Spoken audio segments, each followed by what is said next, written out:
I'll admit it, I thought I had the upper hand in my marriage. My husband, David, was the kind of man people described as safe. Steady job, predictable routines, never one for drama. And me. I craved excitement. After 7 years together, I convinced myself that I deserved more. Someone flashier, richer, someone who made me feel like I was living in a movie. So one night, during yet another argument about how boring our lives were, I snapped. Maybe I should just leave you for someone better, I spat. Someone who actually knows how to make me feel alive. I expected David to beg, to panic, to fight for me.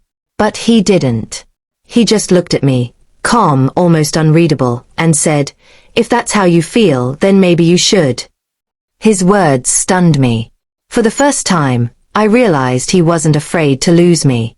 The next week, I doubled down, flirting openly with a coworker, making sure David knew I had options. But instead of exploding, he got quieter, focused. I noticed he started dressing sharper, working later, taking calls outside. When I asked, he'd simply say, "Just busy."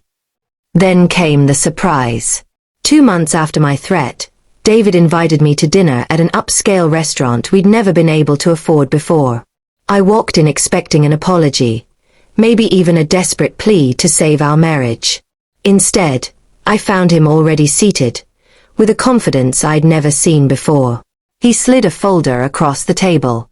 Inside were documents, the sale of our house, a signed promotion contract for his new position overseas, and divorce papers, all ready.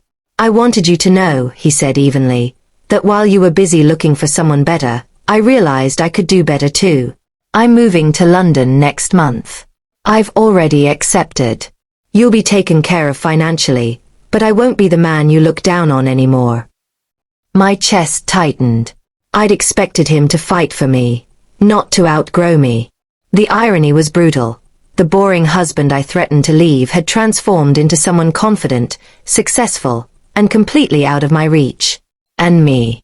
I was left realizing that in my search for someone better, I had lost the best person I'd ever had.